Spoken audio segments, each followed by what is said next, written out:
Okay, so I don't know what it is, but using using JB Weld, at the end, when I'm getting down to the end of my tubes, I don't know why this is, but I always feel like I have more white left over than black.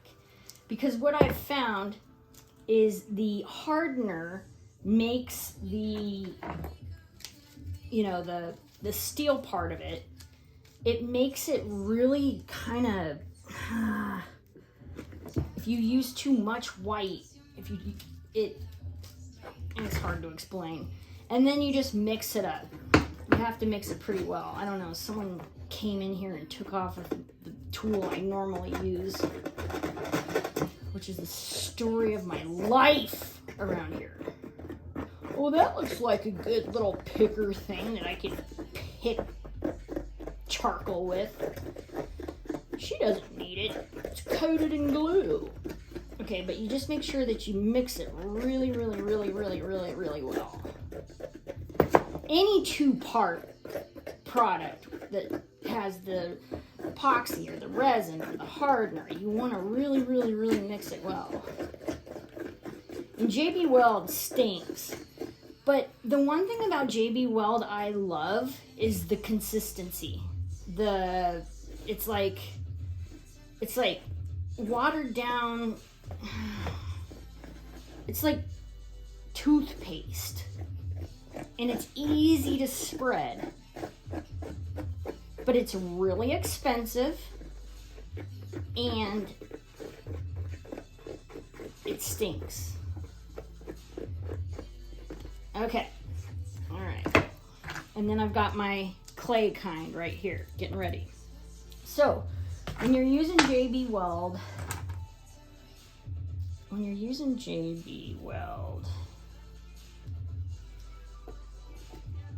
you just kind of scoop it up and you spread it on, kind of like you're putting cheese on a cracker. Get a good amount on it, and then you're gonna take it, and I use plexiglass. Some people use those Silpat things that you use baking, the sheets, the flimsy sheets. But I like using these because I can move them around. And then once you put it down onto the plexiglass, you just give it a little wiggle. Just give it a little wiggle to get the air bubbles out, and then leave it alone. Now, for the clay, I don't like using gloves for the clay because you just take off a little piece, make sure it's good and mixed, and then I'm gonna go ahead and do these Desert Bloom. You should always have decided out beforehand what side you want to back and what side you don't, or what side you want to keep. So then you just put it on there and you spread it. It's the same consistency as like Play-Doh. And I learned very quickly that a little bit of this stuff goes a long way. The first few cabs I used it on, and then you just put it on just like you did with that, and you give it a nice press, and even just a little wiggle. Make sure that all that air's out of there. I'll do this one.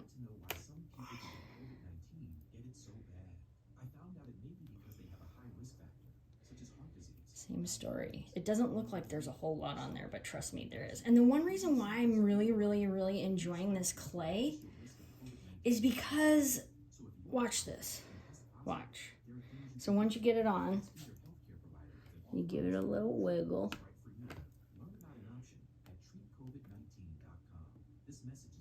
Then you get it on there. Then guess what? You take your little whatever. Again, someone stole mine. And you can scrape it off. You can, oh no, where's my razor blade? God bless America. Everything's out of reach. And you can take your razor blade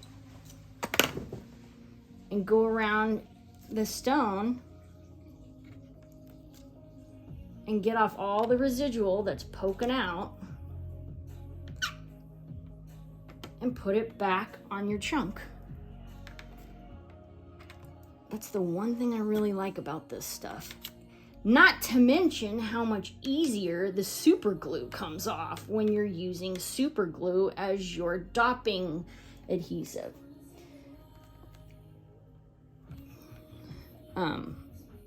We'll talk about dopping later. Dopping